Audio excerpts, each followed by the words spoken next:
कहाँ है भगवान विष्णु का वैकुंठ और वहां जाकर महर्षि भृगु ने क्यों भगवान विष्णु की छाती पे मारी लात? फिर भगवान विष्णु ने उस ऋषि के साथ क्या किया? जानने के लिए वीडियो को लास्ट तक जरूर देखिए। दोस्तों, आपका स्वागत है एक बार फिर से हमारे चैनल अनोखी दुनिया पर। जल्दी से चैनल को सब्सक्राइब कर लीजिए और साथ वाली बेल को प्रेस करना बिल्कुल भी ना भूलें। वीडियो शुरू करने से पहले कमेंट्स में जय श्री राम जरूर लिखते हैं। दोस्तों, प्रकृति के रहस्यों को समझना आसान नहीं है। कई बार हमारे मन में कई ऐसे सवाल आते रहते हैं जिनका जवाब लगभग किसी के पास नहीं होता, लेकिन फिर भी हम उन जवाबों को ढूंढने में लगे रहते हैं। ऐसे ही कुछ सवाल हमारे मन में भी आए कि अंतरिक्ष में स्वर्ग लोक किस स्थान पर है। हम कोई भी धार्मिक टीवी शो देखें या फिर धर्म से जुड़ी कोई भी बात पढ़ते हैं तो उन सभी से यही पता चलता है कि ब्रह्मांड में कहीं स्वर्ग लोक मौजूद है, जहां इंसान मृत्यु के बाद जा सकता है। मन में सवाल आता है कि क्या सच में अंतरिक्ष में स्वर्ग लोक मौजूद है? क्या उसे देखा जा सकता है? क्या मृत्यु के बिना भी वहां पहुंचा जा सकता है? आज तो विज्ञान ने इतनी उन्नति कर ली है, तो क्या कोई ऐसी टेक्नोलॉजी विकसित की जा सकती है कि जिससे हम इन लोकों में जा सकें? हमें अपने सवालों के जवाब तो मिले, लेकिन कुछ अलग अलग स्रोतों से मिले। हालांकि ये पता नहीं कि जो ज्ञान हमें मिला उसमें कितनी सच्चाई है, वो कहाँ तक सही है, लेकिन जो भी जानने को मिला वो बहुत ही रोचक था। इसीलिए आज की इस वीडियो में हम आपके साथ उन सभी बातों को शेयर कर रहे हैं जो कि हमारे वेदों, पुराणों और उपनिषदों में लिखी गई हैं। वेदों और पुराणों के अनुसार ब्रह्मांड की उत्पत्ति ब्रह्मा जी के जन्म से शुरू होती है। जहाँ ब्रह्मा जी रहते हैं उसे सत्यलोक कहा जाता है। जहाँ भगवान विष्णु और लक्ष्मी जी निवास करते हैं उसे वैकुंठ कहते हैं। यहाँ पर पहुँचना ही मोक्ष कहलाता है। जहाँ देवराज इंद्र का निवास है उसे स्वर्ग लोक कहा जाता है, जहाँ इंसान मृत्यु के बाद जा सकता है।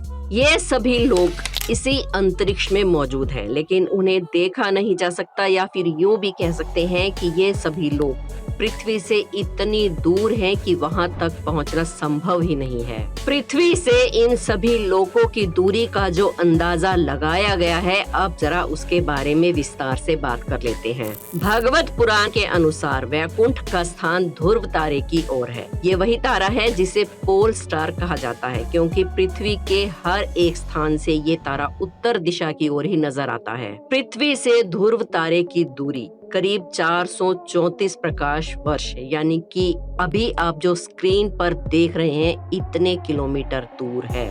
ध्रुव लोक के करीब 2 करोड़ योजन की दूरी पर जनलोक है, जहां ऐसे लोगों की आत्माएं जाती हैं जो बिना किसी स्वार्थ के दूसरों की मदद करते हैं। ये स्थान बहुत ही सुंदर और सुखमय तेजस्वी होता है। यहाँ जाने वाली आत्माओं को देवताओं के दर्शन भी होते हैं। यहाँ से 12 करोड़ योजन दूर सत्यलोक है, जहाँ परम पिता ब्रह्मा जी और माता सरस्वती रहती है। कहते हैं कि यहाँ पर आत्माएं नहीं जाती, और अगर जाती भी हैं तो केवल वही आत्मा जा सकती है जो कई जन्मों से पुण्य कर्म करती चली आ रही हो। केवल उन्हें ही यहाँ पर जाने का सौभाग्य मिलता है। सत्यलोक से 2 करोड़ 62 लाख योजन दूरी पर है वैकुंठ लोक। यहाँ निवास करते हैं भगवान विष्णु और माता लक्ष्मी। वैकुंठ जाने को ही मोक्ष कहा जाता है। यहाँ जैसी सुख सुविधा और कहीं नहीं, इसलिए लगभग हर इंसान का अंतिम लक्ष्य मोक्ष को प्राप्त करना ही होता है, क्योंकि यहाँ जाने के बाद जन्म और मरण के बंधन से मुक्ति मिल जाती है। इसीलिए वैकुंठ को ब्रह्मांड का अंत भी कहा जाता है। अब अगर इन सभी दूरियों को मिला दिया जाए और 1 योजन के बराबर 12 किलोमीटर मान लिया जाए तो पृथ्वी से वैकुंठ तक की दूरी लगभग इतनी होगी जितनी अभी आप स्क्रीन पर देख रहे हैं, यानी कि 4 पदम 10 नील 40 खरब किलोमीटर से भी ज्यादा। फिलहाल आज हम अंतरिक्ष में 28,000 किलोमीटर प्रति घंटे की रफ्तार से पहुंच सकते हैं। उस हिसाब से हम अगर वैकुंठ की यात्रा करें तो करीब हमें 12 लाख से 14 लाख साल तक का समय लग जाएगा। यानी कि आज की टेक्नोलॉजी के हिसाब से हम वैकुंठ तक नहीं पहुंच सकते, और आगे भी कोई ऐसी टेक्नोलॉजी का विकास होना मुश्किल है। लेकिन हम सब आज तक यही सुनते आए हैं कि नारद जी नारायण नारायण जपते हुए सभी लोगों की यात्रा कर लेते थे। वहीं गुरु विशिष्ट, विश्वामित्र जैसे महान ऋषि कई बार पृथ्वी से स्वर्ग लोक तक की यात्रा करते थे और वहां होने वाली सभाओं में हिस्सा भी लेते थे। लेकिन ये सभी ऐसा इसलिए कर पाते थे क्योंकि उन्होंने अपने तपोबल से मन की गति से कहीं भी आने जाने की शक्ति को प्राप्त कर लिया था। इसीलिए ये कुछ ही मिनटों में या फिर घंटों में पृथ्वी से इन लोकों तक की यात्रा कर लेते थे। यानी कि भौतिकता या फिर टेक्नोलॉजी के सहारे तो कभी भी नहीं, लेकिन धर्म और अध्यात्म भक्ति योग के द्वारा पुण्य के रास्ते से हम क्षण भर में ही वहां पहुंच सकते हैं। इन्हीं महान ऋषियों में एक ऋषि थे भृगु। ये एक ऐसे ऋषि थे जिन्होंने स्वयं भगवान विष्णु की छाती पे लात मारी थी, जिसके बाद उन ऋषि का भगवान विष्णु ने क्या किया जानने के लिए वीडियो को पूरा देखें। यूं तो हमारे सनातन धर्म में कई सारे ऐसे मुनि ऋषि हैं जो अपने क्रोध, अपने तपोबल और साथ ही अपने दानी स्वभाव के लिए जाने जाते हैं, और उन्हीं में से एक थे महान ऋषि भृगु। महर्षि भृगु ब्रह्मा जी के मानस पुत्र थे। उनकी पत्नी का नाम ख्याति था, जो दक्ष की पुत्री थी। एक बार सरस्वती नदी के तट पर ऋषि मुनि एकत्रित होकर एक विषय पर चर्चा कर रहे थे। ब्रह्मा जी, शिव जी और विष्णु में से सबसे बड़ा आखिर है कौन, यानी कि श्रेष्ठ देवता कौन है। जब वो लोग किसी भी निष्कर्ष पर नहीं पहुंच पाए तो उन्होंने त्रिदेवों की परीक्षा लेने का निश्चय किया और ब्रह्मा जी के मानस पुत्र महर्षि भृगु को इस कार्य के लिए नियुक्त किया। महर्षि भृगु स्वयं प्रथम ब्रह्मा जी के पास गए। उन्होंने ना तो उनको प्रणाम किया और ना ही उनकी स्तुति की। ये देखकर ब्रह्मा जी को अत्यंत क्रोध आया, लेकिन वो ये सोचकर चुप हो गए कि ये मेरा ही पुत्र है। उन्होंने अपने गुस्से को शांत कर लिया और विवेक और बुद्धि से दबा लिया।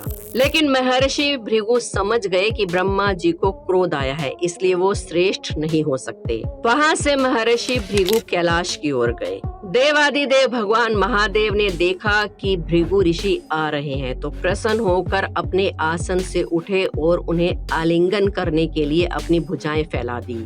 लेकिन भृगु ऋषि ने उनकी परीक्षा लेने के लिए उनके आलिंगन को स्वीकार नहीं किया और बोले, महादेव आप सदा वेदों और धर्म की मर्यादा का उल्लंघन करते हैं। दुष्टों और पापियों को आप जो वरदान देते हैं उससे सृष्टि पर भयंकर संकट आ जाता है, इसलिए मैं आपका आलिंगन स्वीकार नहीं करूंगा। उनकी बात सुनकर देवादिदेव भगवान महादेव रुष्ट हो गए और तिलमिला उठे। उन्होंने जैसे ही अपना त्रिशूल उठाकर उन्हें मारना चाहा, वैसे ही भगवती सती ने बहुत ही अनुनय विनय करके किसी प्रकार से उनका क्रोध शांत कर दिया। इसीलिए भगवान शिव को भोलेनाथ कहा जाता है। वो जितनी जल्दी क्रोधित हो जाते हैं उतनी ही जल्दी प्रसन्न भी हो जाते हैं। तो भृगु ऋषि की इस हरकत पर वो एकदम से क्रोधित हुए और उसके बाद शांत भी हो गए। इसके बाद भृगु ऋषि वैकुंठ लोक को गए। उस समय भगवान श्री विष्णु देवी लक्ष्मी की गोद में सिर रखकर लेटे हुए थे। भृगु ऋषि ने जाते ही उनकी छाती में लात मारी। भगवान विष्णु शीघ्र ही अपने आसन से खड़े हो गए, उन्हें प्रणाम किया और उनके चरणों में बैठ गए और बोले, महर्षि कहीं आपके पैर में चोट तो नहीं लगी है? कृपया आप इस आसन पर विराजमान हो जाइए। मुझे आपके शुभ आगमन का ज्ञान नहीं था, इसलिए मैं आपका स्वागत नहीं कर पाया। आपके चरणों का स्पर्श तो पवित्र तीर्थों के बराबर है। आपके चरणों के स्पर्श से आज मैं धन्य हो गया। भगवान विष्णु का ये प्रेम व्यवहार देखकर महर्षि भृगु की आंखों में आंसू आ गए। उसके बाद ऋषि मुनियों के पास भृगु जी लौट आए और ब्रह्मा जी, शिव जी और विष्णु जी के यहाँ की सभा का सारा विस्तार सबको बताया।